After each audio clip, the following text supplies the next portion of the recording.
نے اتنے پیسے دیے، اللہ کے سامنے جب کھڑا ہوگا اس کے ذمے ککھ بھی نہیں ہوگا۔ یہ ہے اللہ سود کو گھٹاتے ہیں اس طرح۔ اور اسی طریقے سے ایک مطلب یہ بھی ہے کہ عام جو حلال کاروبار کرنے والے ہمارے مالدار بھائی ہیں، حدیث پاک کا مفہوم یہ ہے وہ اس امت کے غریبوں سے جنت میں جائیں گے بعد میں 500 سال کے بعد۔ غریب 500 سال پہلے ان سے جنت میں جائیں گے، یہ 500 سال کے بعد، اور وہ 500 سال بھی دنیا کے نہیں، آخرت کے 500 سال کے بعد، 500 سال کے بعد جنت میں جائیں گے۔ یہ تو وہ ہیں کہ جن کا کاروبار حلال ہے وہ مالدار، لیکن یہ جو سود خورا مالدار ہے اور ہے حرام کاروبار کرنے والا، سوچیں اس کا کیا حال ہوگا۔ یہ ہے اللہ گھٹاتے ہیں سود کو، بڑھاتے ہیں صدقے کو۔ صدقے کو کیسے بڑھاتے ہیں کہ صدقہ کرنے والا اللہ دیکھتے ہیں کہ دیکھو یہ خود اس مال کا محتاج ہے، چاہتا تو یہ آسائشیں اس سے اپنے لیے خریدتا، لیکن پھر بھی یہ اپنے تنگ دست بھائی کو دیکھتا ہے، اس کو دیتا ہے قرضے پہ، سود پر نہیں، قرضہ، یا کسی کے ساتھ ویسے ہی کیا ہے نفلی صدقہ دیتا ہے کہ نہیں یہ میرا بھائی محتاج ہے۔ اللہ دیکھتے ہیں کہ یہ خود اس مال کا محتاج ہے، پھر بھی یہ میرے بندے کو مال دیتا ہے، تو میں بھی اپنے عزت کی قسم کھاتا ہوں اس کے مال کو ضائع نہیں ہونے دوں گا۔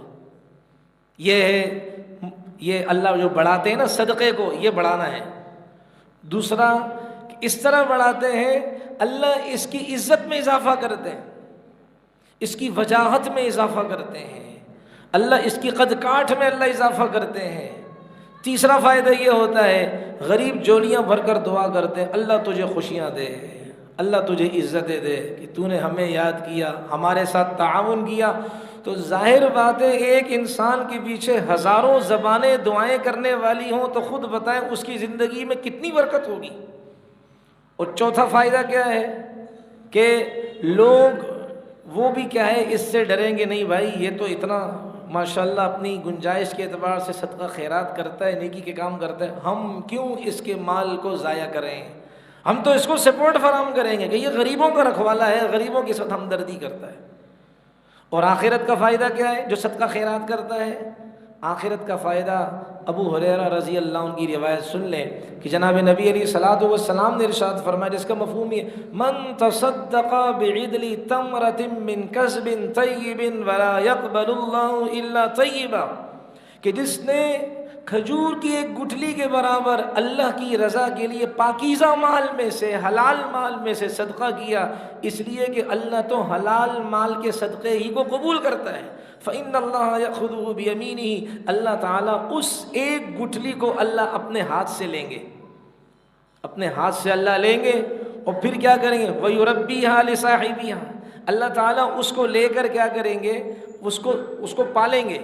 وَيُرْبِي الصَّدَقَاتِ ہے نا کہ اللہ صدقوں کو بڑھاتے ہیں، اللہ اس گٹھلی کو پالیں گے، بڑھائیں گے، جیسے کہ تم میں سے کوئی اپنے گھوڑے کے بچے یا اونٹ کے بچے کو جو چھوٹا ہوتا ہے تم اس کو پالتے ہو، بڑھتا ہے، اللہ تمہاری ایک کھجور کی گٹھلی اور ایک کھجور کے دانے کو جو تم نے اللہ کی راہ میں اللہ کو راضی کرنے کے لیے پاک مال سے دیا، اللہ اس کو بڑھائیں گے حَتَّى تَكُونَ مِثْلَ الْجَبَلِ، یہاں تک کہ بڑا کر اللہ اس کو پہاڑ جتنا بنائیں گے، اور پہاڑ جتنا ثواب اللہ اس کے نامہ اعمال میں ڈال دیں گے۔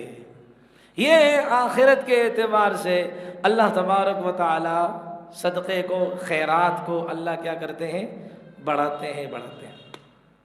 جناب نبی علیہ الصلوۃ والسلام سے روایت ہے، رسول اللہ صلی اللہ علیہ وسلم نے، اللہ کرے وہ ساری باتیں یاد ہو، آپ علیہ السلام نے فرمایا اجتنبوا السبع الموبقات، 7 ایسی چیزیں جو انسانیت کو تباہی میں ڈال دیتی ہیں ان سے بچو، جو انسانیت کے لیے سوہان روح ہے، انسانیت کے لیے تباہی ہے، ان سے بچو۔ نمبر 1 الاشراک باللہ، اللہ کی ذات کے ساتھ شرک کرنا۔ مسجد میں بیچارے کم آتے ہیں، کہاں جاتے ہیں جی فلاں بابا جی کے مزار پر جائیں، کیوں؟ جو وہ ہماری حاجتیں پوری کرے گا۔ اللہ کا در چھوڑ کر غیروں سے مانگتے ہیں، اللہ کے غیروں سے منتیں پوری کرتے ہیں، مرادیں ان سے طلب کرتے ہیں، کوئی فائدہ نہیں ہے بھائی۔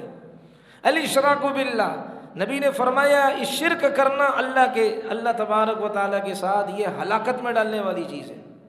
نمبر 2 رسول اللہ صلی اللہ علیہ وسلم نے فرمایا والسحر، جادو کرنا، جادو عام ہو گیا ہے، کسی سے دشمنی بس پیچھے سے کیا ہے اس پر کالا جادو کر دیا، فلاں جادو کر دیا.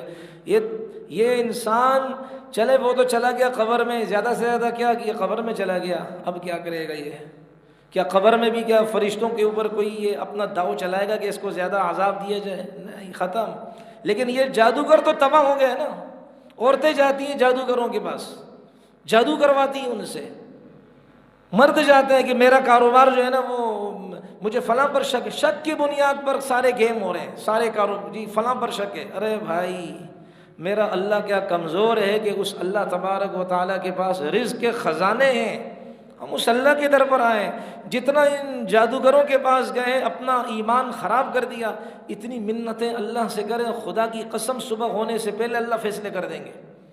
تو والسحر، جادو ہلاکت میں ڈالنے والی چیز ہے. نمبر 3 وقتل النفس التي حرم اللہ الا بالحق، انسانی جان کا ناحق قتل کرنا. نمبر 4 واکل الربا، سود کا مال کھانا، ہلاکت میں ڈالتے ہیں. واکل مال الیتیم، یتیم کا مال ناحق کھانا. پہلے صف میں نمازی ہوگا، نماز پڑھتا ہوگا، سب کچھ کرتا ہوگا، لیکن جب میراث کا معاملہ آتا ہے اپنے بھتیجوں کے مال کو قبضے میں لے لیتا ہے، ان کے ساتھ انصاف نہیں کرتا. اسی طرح اپنے قریبی رشتہ داروں کے مال اس کے ساتھ انصاف نہیں کرتا، تقسیم میراث کے اندر ڈنڈیاں مارتا ہے. اللہ تبارک و تعالیٰ کے نبی نے فرمایا ہلاکت ہے اس کے لیے. اور والتولی یوم الزحف، چھٹا میدان جہاد سے بھاگنا. میدان جہاد سے بھاگنا اللہ کو پسند نہیں ہے. اللہ کو بزدل پسند نہیں ہے، اللہ کو تو شیر دل مومن پسند ہے. اور نمبر 7 وقذف المحصنات الغافلات، کہ پاک دامن عورتوں پر الزام لگانے والا، کسی کی بچی پر الزام لگا دیا کہ جی میں نے اس کو فلاں گلی پہ جاتے ہوئے دیکھا تھا، کسی کے بیٹی پر الزام لگا دیا کہ میں نے فلاں کے ساتھ اس کو بات کرتے ہوئے دیکھا تھا، صحیح کنڈیشن معلوم نہیں، صرف اس نے دیکھ لیا. بھائی تیری نظر دھوکہ بھی تو کھا سکتی ہے، اور بھی تو معاملات ہو سکتے ہیں. تو کسی کے اوپر الزام لگانا، نبی نے فرمایا ہلاکت اس کے لیے. تو اس میں سود خورا بھی ہے. آپ علیہ السلام نے فرمایا کہ میرے اللہ نے فرمایا کہ میں نے اپنے اوپر لازم کیا ہے چند ایسے لوگوں کے لیے کہ میں ان کو جنت میں داخل نہیں کروں گا. اللہ تبارک و تعالیٰ فرماتے میں نے لازم کیا، میں نہیں داخل کروں گا اپنی جنت میں، اور جنت کی نعمتیں ان کو چکھاؤں گا بھی نہیں. ان میں سے کون ہے؟ ایک وہ بدبخت اور بدنصیب انسان ہے جو شراب پیتا ہے. فنکشن ہوتی شراب پی رہے ہوتے ہیں، پیشاب غلاظت پی رہے ہوتے ہیں، تو شراب پیتا ہے، اللہ فرماتے جنت میں نہیں داخل کروں گا. نمبر 2 سود کا کام کرنے والا. اس میں کون کون شامل ہے وہ اگلی ایک اور روایت عرض کروں گا. سود خورا جنت میں داخل نہیں کروں گا، چاہے اپنے نام کے سامنے کتنی بڑی نیکیوں کی لسٹ لگا دے، حاجی، نمازی، فلاں، زکاتی اور روزے دار، فلاں فلاں، نہیں داخل کروں گا. کوئی حاجی نمازی نے ٹھیکہ لیا وہ جنت کا کہ جو حرام خوریاں کرے خیر ہے، تمہارے لیے کوئی پوچھ نہیں ہوگی. سب اللہ کے ہاں عزت کس کے لیے؟ جو تقوی والا ہو.